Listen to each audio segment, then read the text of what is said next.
Olá. Olá, seu Elton. Boa tarde.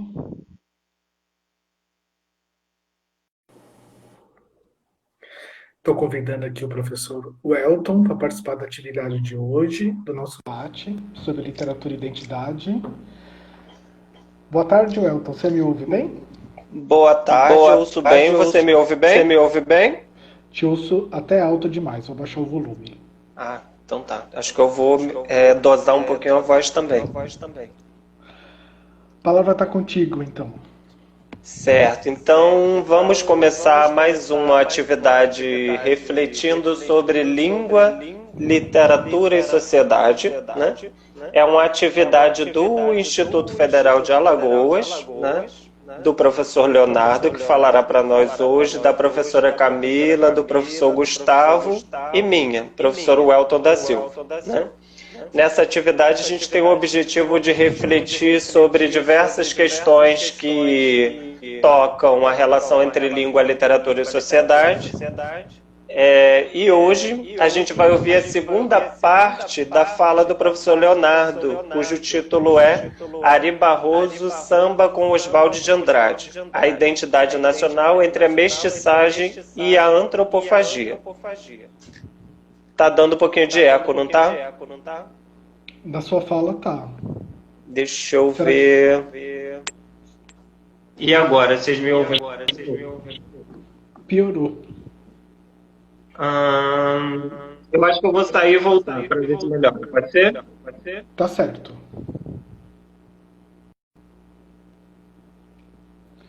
Eu vou convidar de novo aqui o professor Welton. Eu gostaria, enquanto eu convido ele aqui, gostaria de reforçar que quem quiser fazer algum tipo de comentário ou pergunta, por favor, coloque no chat, que o professor Welton lerá assim que eu terminar a minha exposição, e eu vou responder todas as perguntas que aparecerem por aqui. Então, eu já convidei o professor Welton, estou aguardando ele aceitar o convite. O Elton já voltou, deixa eu... Pronto.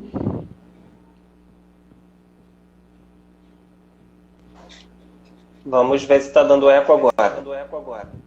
Tá, mas tá menos do que sem o fone. Eu acho que a gente pode continuar assim. Tá. Então vamos lá, eu vou também, esse meu início é rapidinho, é só para dizer que eu vou estar aqui controlando o tempo, né? E as questões, então fiquem à vontade para fazerem perguntas no chat, ok? Sobre o professor Leonardo Siqueira, ele é graduado em Ciências Sociais pela USP, a Universidade Estadual de São Paulo. Ele tem mestrado em Ciências Sociais pela Unifesp e é doutor em Antropologia Social também pela USP. Ele é professor de Sociologia aqui do Instituto Federal de Alagoas e também tem formação em psicanálise, que é importante, né? Então, Leonardo, a fala está com você e eu vou te avisar quando tiver 20 minutos de fala para você ir se guiando, tudo bem? Tá certo. Também estou controlando o tempo aqui.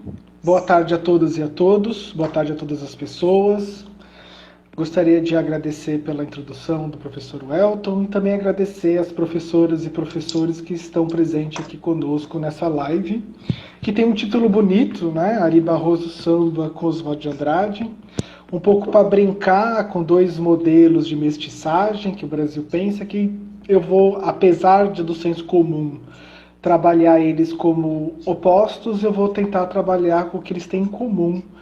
E toda essa minha proposta de reflexão, que começou já na live passada, há mais ou menos 6 semanas, ela é toda uma proposta para olhar um método que esses autores estão se articulando para pensar a relação entre identidade e literatura, porque eu tenho como uma proposta de um projeto que está em fase de elaboração de pós-doutorado para se pensar a elaboração da identidade aqui da onde eu estou, Santana do Ipanema, que, do meu ponto de vista, eu tenho observado que ela passa por uma reelaboração, uma ressignificação, a partir do seu do ponto de vista oficial, ou seja, dos poderes estabelecidos, das elites locais, da prefeitura, e por isso que eu estou olhando para o passado, para a história do Brasil, para pensar como é que essa questão ela tem sido mobilizada, para no fim, não que o conteúdo que eles estão expressando seja muito pertinente para mim, mas a relação como método, né? Quando a gente vai pensar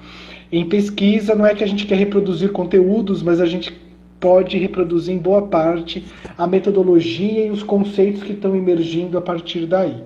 Então, na live passada, eu fiz todo um esforço histórico para pensar como o Brasil Império, ele tinha como problema, colocado para si mesmo, que eu vou chamar como problema colonial, que é basicamente se pensar a nacionalidade do Brasil após a independência, e uma pós-independência de uma maneira muito singular, onde o nosso imperador ele era filho, fazia parte da dinastia do Império Português. Então, como essa questão ela se colocou como o que é o Brasil, né? Qual que é a identidade do Brasil, como a gente representa o Brasil lá fora, de se estabelecer. E aí a gente tem um esforço institucional do Segundo Império, Dom Pedro II, que formou como mecenato. Então o imperador ele era o financiador de uma instituição importante no Rio de Janeiro, que eu também descobri que tem aqui em Alagoas, que é o Instituto Histórico Geográfico Brasileiro.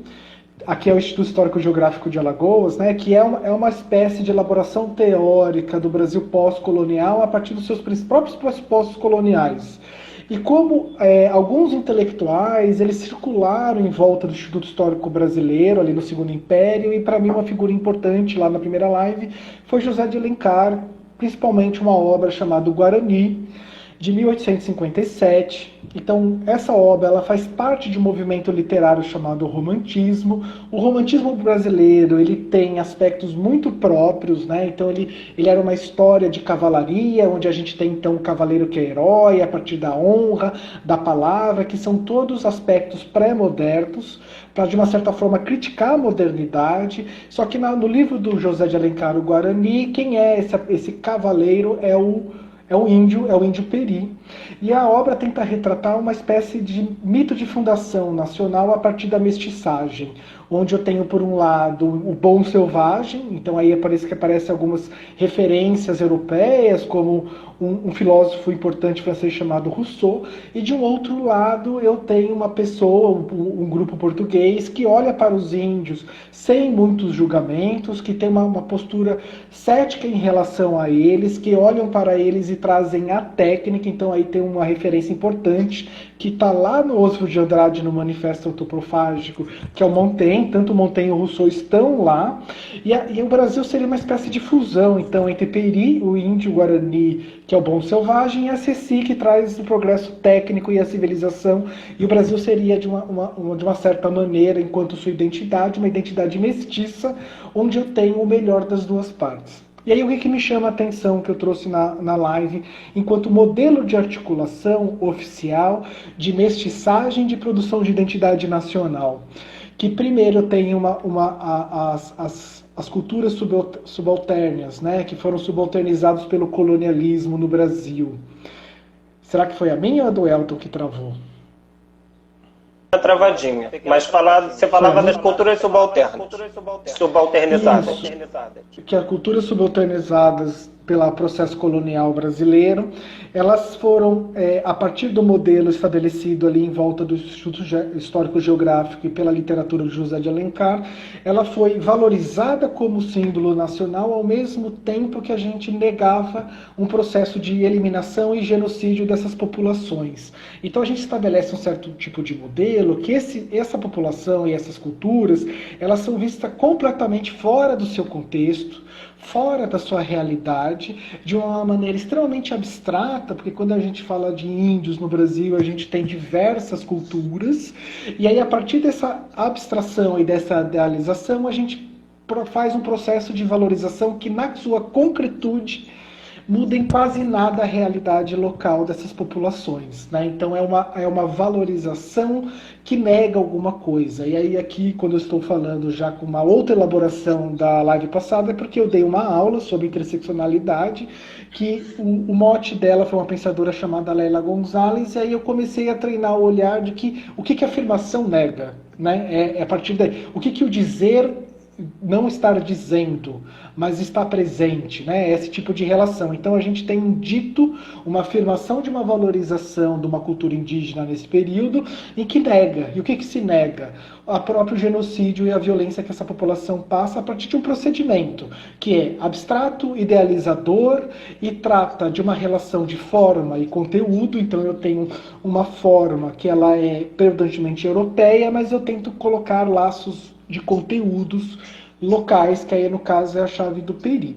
E aí terminei um pouco a minha fala nesse ponto, onde que para mim o Segundo Império ele estruturou uma forma de se pensar a mestiçagem no Brasil oficial, que de uma certa forma perdura até hoje, né? E aí eu falei também, já no finzinho da minha live passada, que depois do Segundo Império a gente tem o advento da República, 1889, e a República ela muda um pouco o paradigma de se pensar a mestiçagem.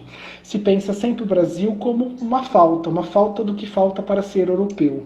Né? O Brasil, então, a gente tem a ideia de um branquecimento da população, que na verdade ele continua até hoje, mas com outras configurações, e que a tarefa, então, da República foi transformar o Brasil em Europa, ou seja, em branco, a partir das migrações e do favorecimento de populações europeias entrar no Brasil. Então a gente tem, em vez de se pensar o que o Brasil tem de singular, na verdade o que falta para o Brasil ser o geral o europeu médio, né? E aí, já então entrando no conteúdo novo, é a partir desse problema, né, que é a recolocação do problema colonial brasileiro, da sua relação entre identidade e literatura, que surge então o Manifesto Antropofágico, que de um lado estava pensando dentro do debate da República o puritanismo e o purismo das nossas categorias mais locais. Então eu lembraria, por exemplo, Lima Barreto. Lima Barreto era contra até o futebol, né, para pensar como a localidade se pensa a partir das suas próprias categorias.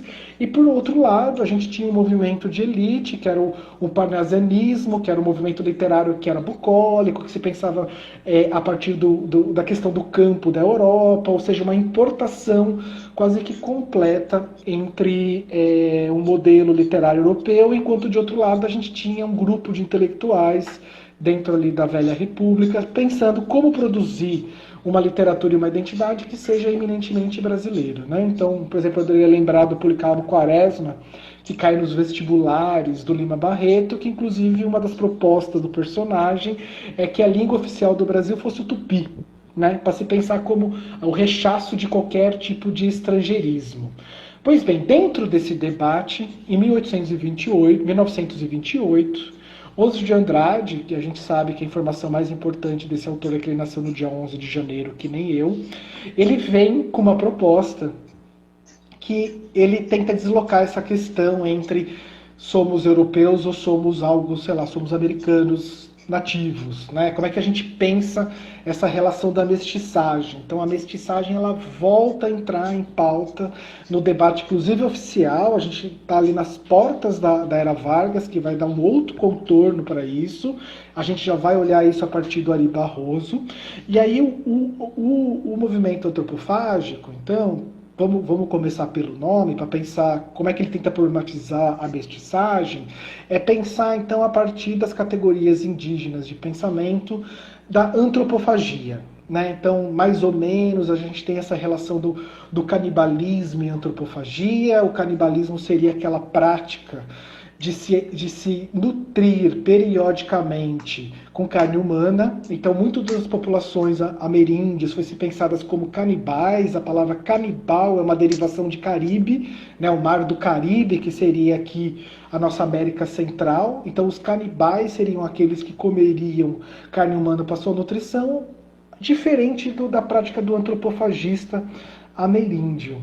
Porque o antropofagista ameríndio, ele não come carne humana para sua nutrição, mas é uma forma A prática de comer carne humana é uma forma de incorporação da alteridade, e uma alteridade que eu quero que ela entre em mim, algo que eu admire nela, uma incorporação da alteridade em que eu, a partir da deglutição, pela digestão, eu incorporo que os valores que me interessam e eu excreto o que não há de bom naquela cultura, né? Então, a antropofagia nos povos ameríndios era uma atitude ritual, tinha muito a ver com seus conflitos bélicos, então aqueles heróis ou aqueles chefes de estados de outros lugares, o que eu queria incorporar daquela alteridade, ou seja, daquela diferente, eu digeria, incorporava a minha própria cultura. Então é interessante que, enquanto a Europa ela está sempre se pensando na chave da pureza, as culturas ameríndias elas sempre se pensaram de maneira híbrida,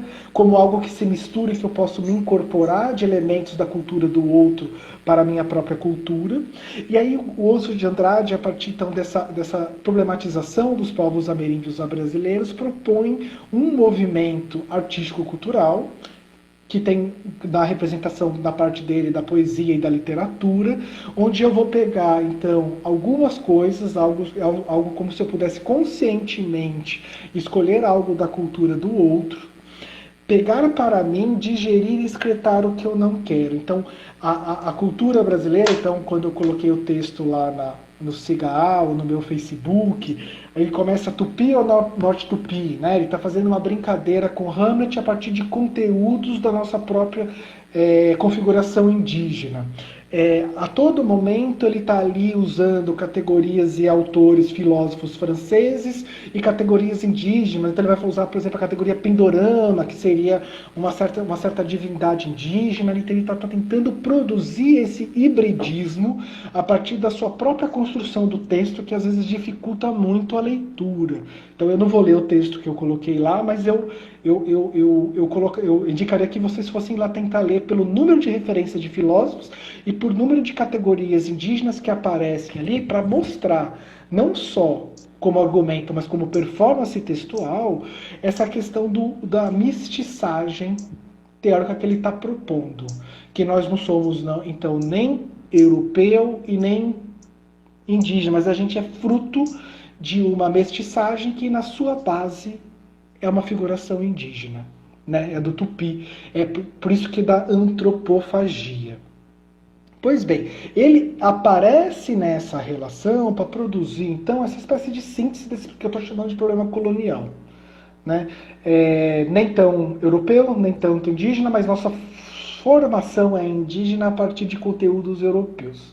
E aí eu já chamaria a atenção, né, localizando o Oswald de Andrade como homem branco de classe média ou de uma pequena elite, como no fundo, como resultado dessa mestiçagem cultural que nos é próprio, a partir de uma apropriação crítica, que ele vai chamar, de elementos europeus, produz algo que é branco. Né? Apesar da valorização da questão indígena, eu já vou retomar isso daqui a pouquinho, porque talvez, se a gente ler de perto, tem José de Alencar ali no meio do texto.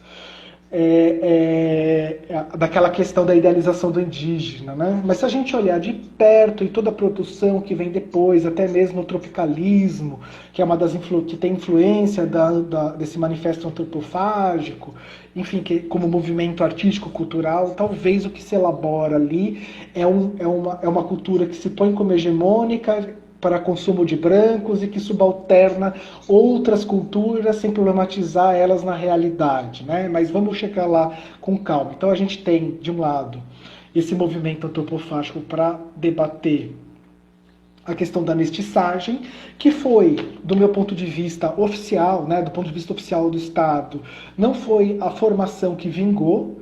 Ela tem, é verdade, subversões a partir de um outro modelo, então que eu vou chamar da democracia racial, que está representada na música do Ari Barroso, para quem colocou ali, então Aquarela Brasileira. Para quem não lembra dessa música, aquela música que fala, deixa eu pegar aqui, é aquela música que tem na letra... Só não vou cantar porque tá dando eco aqui. Aqui, Brasil brasileiro, meu mulato enzoneiro, Vou cantar-te nos meus versos, ô Brasil, meu amor. Enfim, vocês já sabem, pela minha voz, que essa música ela não está sendo escolhida à toa, porque como figura oficial do Estado da Democracia Racial, essa música ela foi cantada pela Carmen Miranda, principalmente, né, assim, que a gente mais lembra na Disney, o Zé Carioca, né, a figura do Zé Carioca, então, que é a Disney, essa produtora americana de animações para crianças, fez uma representação do que é o brasileiro a partir do Zé Carioca. Então olha como a gente está pegando uma cultura local, que é a questão do samba, a partir de uma forma onde, o que tem nesse conteúdo dessa música, né? O que a gente poderia pensar da figura da raça e da figura do negro, dessa música? Primeiro, é uma figura idealizada, fora do seu contexto, onde não expõe a realidade empírica dessa população e que não expressa, então, algo que está sendo dito, mas negado ou dito pelo silêncio. A música está expressando uma negação também do genocídio das populações negras, né, ali dos anos 30, e que perdura até hoje. Então, se a gente olhasse, né, por uma questão da cultura da democracia racial, onde eu valorizo todos esses aspectos da cultura nacional como uma espécie de fusão entre o europeu, o negro e o indígena, onde harmoniosamente essas coisas se relacionam, né, como mostra a letra do Ari Barroso, ali de 1939. E aí a gente olha a questão do Oswald de Andrade, o Manifesto Antropofágico, onde eu tenho uma proposta de uma inventividade crítica, né? Fazer uma elaboração criativa e crítica de elementos que vêm da Europa, se apropriando de elementos que vêm nacionais. A gente poderia entender que eles são totalmente dicotômicos, né? No sentido de que eles são lados opostos do mesmo debate. E aí eu gostaria, então, aqui, para já caminhar para os últimos 10 minutos e falar um pouco aqui de Santana do Ipanema, que quando eu fui ler, então, a Lélia Gonzalez, para pensar principalmente desses não ditos, e eu estava pensando que eu poderia ter uma espécie de elaboração cultural nacional que fosse crítica da identidade e a outra que fosse repositoras de hierarquias, eu comecei a me dar conta que as duas, na verdade, elas negam aquilo que querem afirmar. Se a gente for olhar com muita calma o que é o indígena no Manifesto Antropofágico, a gente vai entender que aquela relação idealizadora que já estava presente lá no romantismo, de José de Alencar, descolada do seu contexto e sem nenhum tipo de menção da repressão e da subalternização que essas culturas têm, elas têm o mesmo efeito do que a música do Ari Barroso. Né?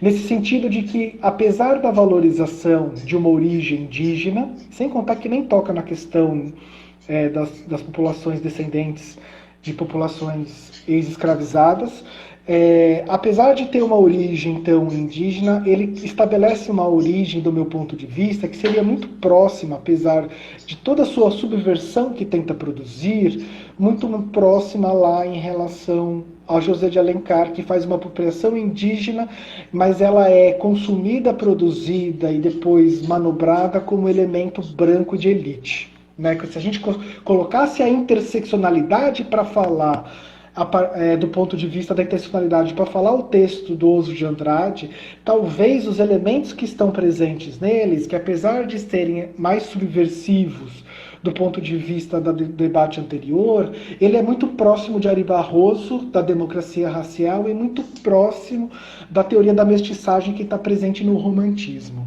Né? Para a gente, então, entender, e aí eu já vou chegar daqui a pouco em Santana do Ipanema... Você completou talvez... 20 minutinhos agora, tá só avisando. Então eu tenho 10 minutos, né? Isso, então, fica à vontade. Então, talvez, né, quando a gente vai pensar nessa questão colonial, a gente tem que ler com mais calma esse movimento que está surgindo agora desde os anos 80 para cá, do feminismo decolonial, para se pensar, então, a problematização de epistemologias. Né? Se eu quisesse realmente fazer algo que fosse antropofágico, eu teria que ouvir os indígenas e seus saberes e conhecimentos, né? Se eu quisesse realmente fazer algo que fosse antropo, ou seja, sair de uma lógica de uma epistemologia global, europeia, né? Por mais que eu pense como apropriar criticamente para fazer subversões, mas talvez o movimento tenha que ser mais radical, né? Eu tenho que me apropriar de saberes locais, mas eu preciso saber que saberes são esses. Eu tenho que treinar o ouvido para outro tipos de teorias do conhecimento e de relações com seu contexto.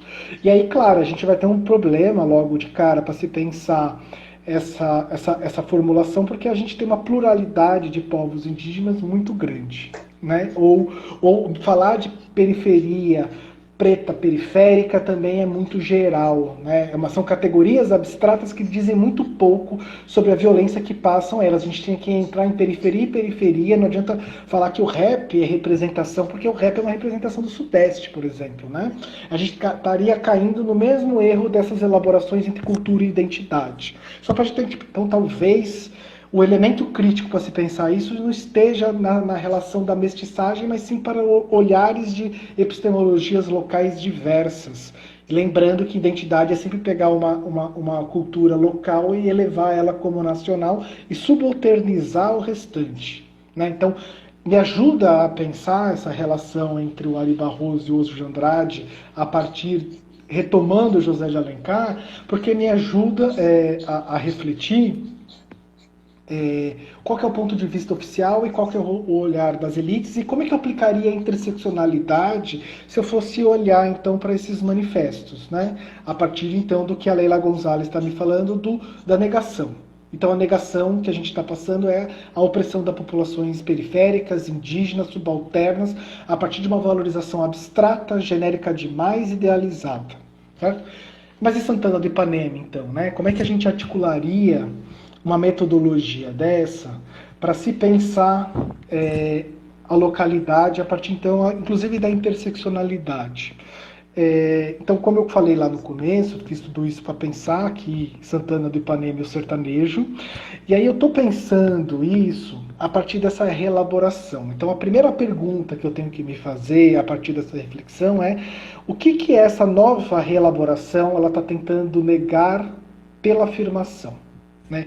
O que ela está afirmando, negando, né? O que está por trás? Então, quando eu vou olhar então, para dois processos, que são a Academia Santanense de Letras e pelas produções das antologias, então tem pessoas reunindo textos a partir de editais públicos, de escritores locais, né, para produzir essas antologias e circular esses textos, e aí, para mim, esses dois processos estão produzindo essa nova reelaboração a partir de um ponto de vista, inclusive, oficial. Para mim é muito importante como a Academia Santanense da Letra está no prédio da Secretaria de Cultura, num prédio novo, produzido pela Prefeitura, então, quer dizer, tem todo um esforço institucional, como ela está sendo chamada para reelaborar os materiais didáticos das escolas fundamentais 1 e 2 aqui de Santana do Ipanema, a partir da história de Santana, da história da cidade, e o que emerge a partir dessa reelaboração é a entrada de uma origem, de um catolicismo popular a partir da mão das mulheres. Por quê? Porque quando vai discutir essa nova reelaboração da história da cidade, primeiro tenta quase que não falar a questão do cangaço. Então, quando a gente pensava na identidade do sertanejo aqui e a elaboração da história local, a gente tem uma bibliotecas, né, muita produção escrita sobre a história regional a partir de Corisco e Lampião, que foram dois cangaceiros que viveram aqui. E é interessante como hoje a gente tem uma biografia da Maria Bonita, então já para mim já parece ecoar de alguma certa maneira como a questão do cangaço ela é posta como uma virilidade masculina, com a produção de uma história do homem sertanejo bravo, do homem sertanejo valente, do cangaço, né? Então aí já fica negando e quase pensando numa história de longa duração da opressão de gênero, da questão dos estupros coletivos, tanto da polícia das volantes e como os dos cangaceiros. Então a gente tem uma certa afirmação de uma identidade sertaneja que passa por uma certa masculinidade que está gritando porque está negando pelo silêncio uma certa relação de gênero que está ali ecoando nos meus ouvidos, né? Ao mesmo tempo, então, agora, estão tentando valorizar o feminino, né? Essa nova elaboração que passa pela história de Santana, a partir da Academia Santana, passa por uma valorização do feminino. Só que não é um qualquer feminino, né? Então, a esposa do fazendeiro do local, ela é responsável pela fundação da cidade ali no século XVII, porque ela que pediu para o marido construir uma capela de Santa Ana. Então é interessante como a Academia Santanense de Letras tem afirmado a todo momento a questão da Santa Ana, das procissões, né? Você entra ali, que está ali ecoando. Então agora, enquanto antes eu tinha uma valorização da masculinidade enquanto identidade, agora eu tenho, em vez do banditismo, uma valorização da nossa, eu já estou me botando em Santana, da nossa religiosidade local a partir da valorização do feminino. Mas o que grita, né? O que está gritando pelo silêncio essa valorização do feminino a partir da religiosidade? Né? Não é qualquer mulher que está sendo valorizada, é uma mulher beata. Não é qualquer figura Santa Ana, né? É a mãe de Jesus, uma mãe virgem. Então, o que está se mostrando como negação, e aí eu lanço como hipótese para a minha futura investigação, está se negando novamente toda uma opressão de gênero, tentando pensar a interseccionalidade aqui, né? Toda uma negação da violência de gênero, que tem como seu resultado social a produção de mulheres muito jovens casando e engravidando, e mulheres na faixa dos 30 anos, mães solos, né, divorciadas, cuidando dos seus filhos sozinhos a partir de um cruzamento onde prende a sexualidade feminina, né? Então a mulher ela não tem qualquer exercício da sua sensualidade, da sua sexualidade publicamente manifesta de maneira legítima, considerada legítima pelo contexto social, e a única forma que ela tem como manifestação disso é a partir do casamento. Então, a família como chave, como reprodutora da sociedade, dessa figura da identidade sertaneja. Olha lá, a Fabiana está me lembrando que Santana é a avó de Jesus. Da religiosidade, que encapsula a repressão de gênero a partir da sexualidade feminina e da reprodução da família, que faz aqui no sertão um certo modelo de família como consequência dessa tentativa de reelaboração, que é a figura da mãe solo divorciada cuidando dos seus filhos, né? E aí eu trabalho a partir, então, só para ir para a conclusão, que eu tenho mais um minutinho.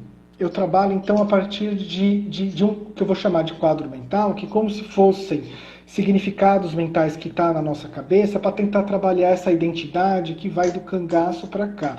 Então eu faço a relação primeiro norte-sul, que é uma forma importante de identificação local, a partir do civilizado e do incivilizado, né? Então, nós nordestinos, nós nortistas, essa aí tem um colorário de significado parecido entre litoral e interior.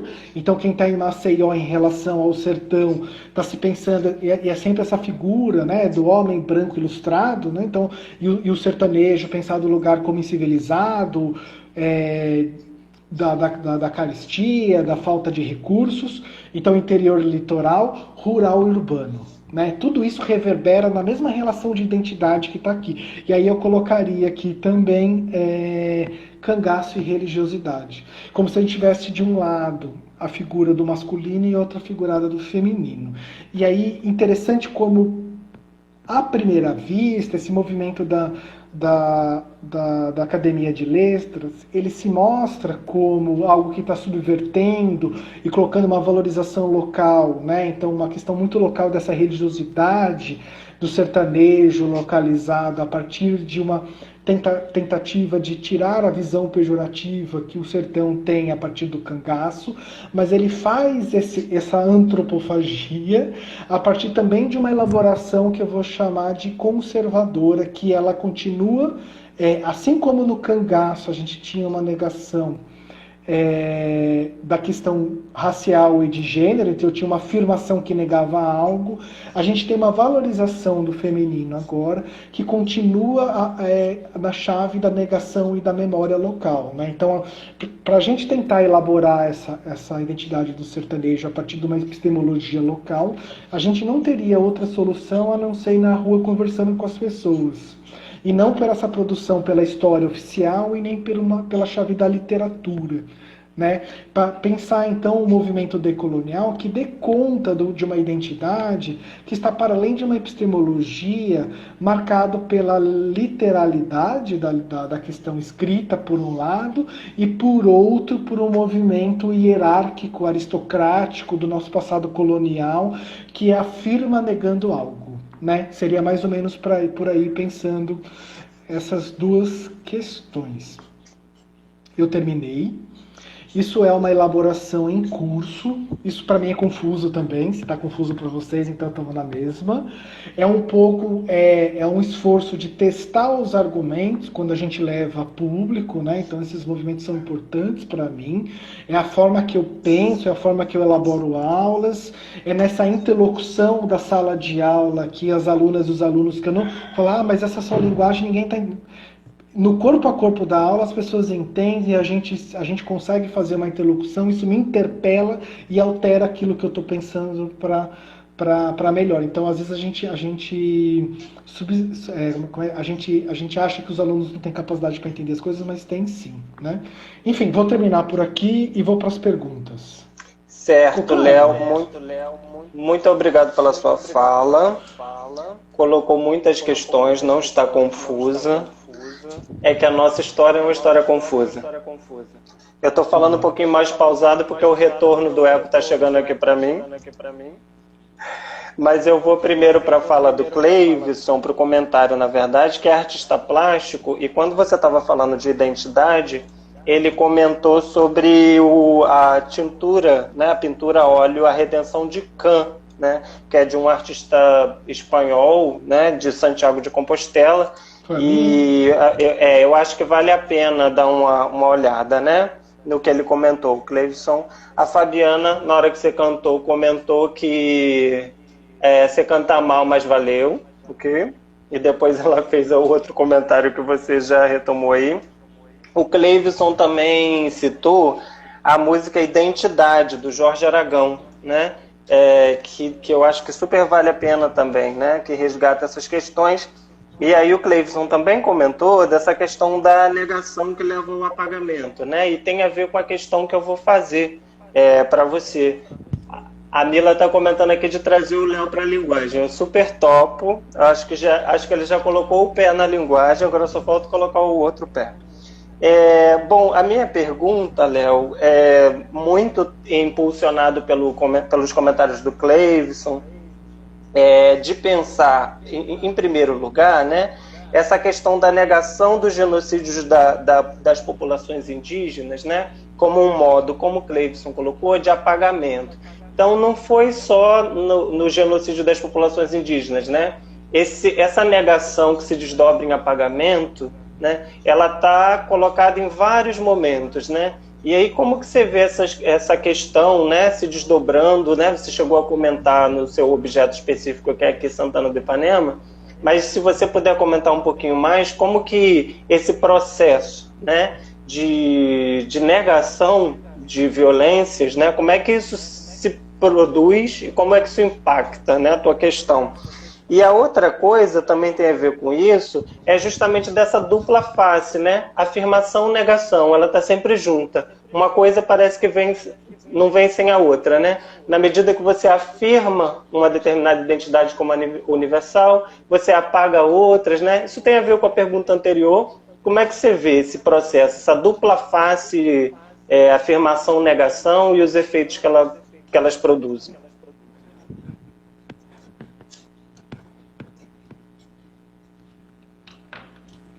Ó, a Fabi comentando aqui. Tudo bem, Fabi? Primeira coisa que o comentário dela me coloca é que se eu vou estabelecer vou chamar de genealogia da identidade posta pela academia a partir da religiosidade, então eu preciso entender melhor essas categorias religiosas, né? Então, a primeira coisa, obrigado, Fabi, é estudar quem foi Santa Ana. Tarefa de casa para daqui a pouco dar uma gugada, né, para ver se já aparece algum tipo de insight, porque, pois é, né, pela minha desinformação religiosa, eu estava apostando que Santa Ana não é Maria, né? Não é, enfim, então é importante, eu agradeço parece óbvio, né?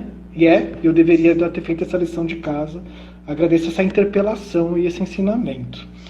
E aí, para o Cleibson, né, a negação-afirmação.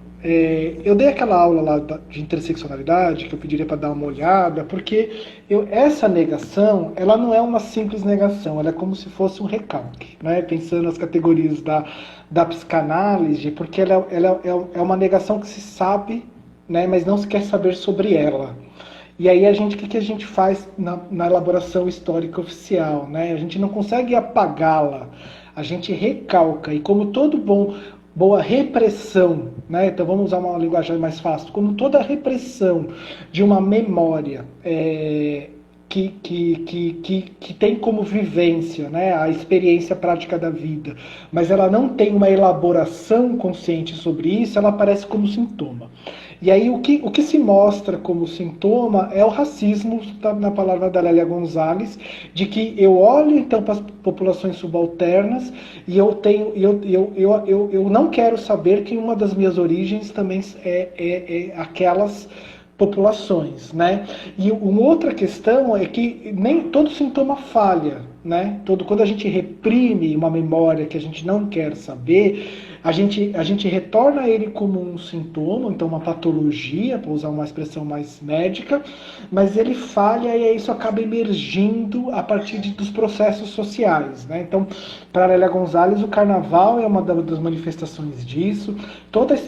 Eu diria que toda experiência cultural da periferia que se põe como crítica, como por exemplo os Racionais lá em São Paulo, ele é fruto dessa falha, desse recalque, né? Então a gente tenta negar e apagar, mas ela está sempre presente.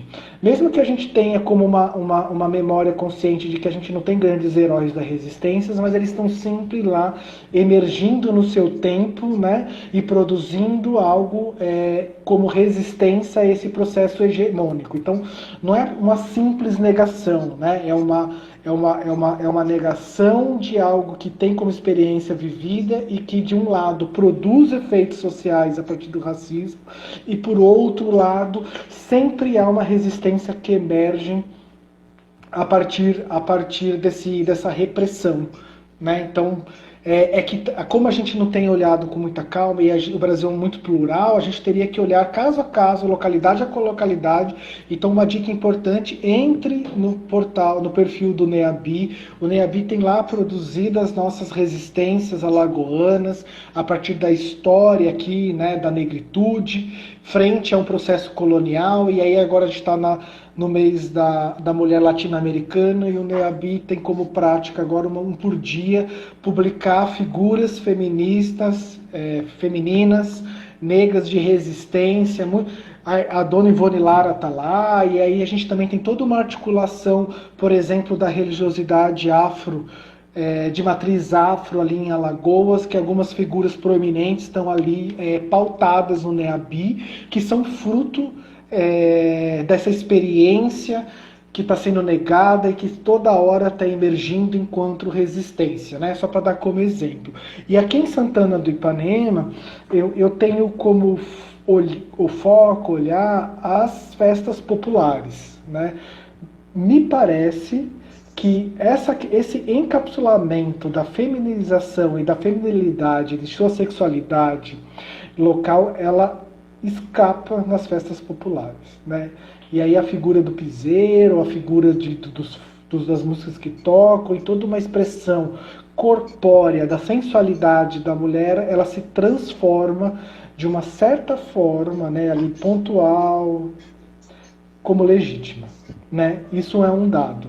Um outro dado, então isso está escapando, né? Esse encapsulamento pela religiosidade, ele não está dando conta.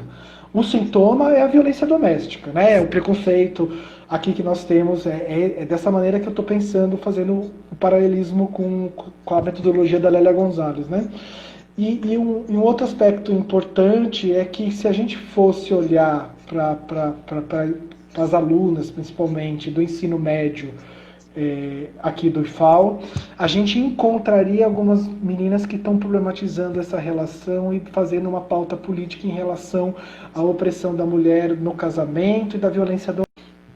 A gente tem algum movimento, algumas meninas que já têm algum tipo de noção do que é um feminismo e tem como prática de vida uma problematização constante do papel da mulher na sociedade santandense, que seria então uma outra forma de resistência que está vindo de um outro lugar que não só da festa, né? da festa da juventude e do carnaval principalmente. Né? E aí a pergunta do Elton, né, sobre a negação-afirmação, eu não saberia elaborar agora de uma forma diferente, que eu já elaborei para responder a questão atual, né? Mas eu acho que a gente deveria ter como prática da relação entre contexto social e o que está sendo dito, fazer como uma prática do que a afirmação oficial, de uma certa maneira, não está dizendo, mas está lá na experiência. Né? Essa é a relação entre afirmação e negação. A gente tem uma fala que é no produto oficial, que ao mesmo tempo não, que ela diz algo para que a gente não olhe para o que está acontecendo na realidade. Né? Então se afirma no discurso para negar a realidade. Então aí a gente produz o que a gente chama de fantasia. Né? Isso aí. Respondeu muito bem. Pessoal, tem mais algum comentário aqui para o professor Léo? Alguém quer fazer mais alguma intervenção? A Fabiana voltou a falar da música Identidade, disse que ela mobiliza essa música, que realmente é muito bacana nas aulas delas, que vale a pena todo mundo dar uma olhadinha lá. E bem, se não houver mais nenhuma questão, opa, surgiu uma aqui. O Cleivson está dizendo que estudou no mestrado a Folia de Reis do Quilombo do Bracuí, né? E a presença das mulheres nos cortejos é recente.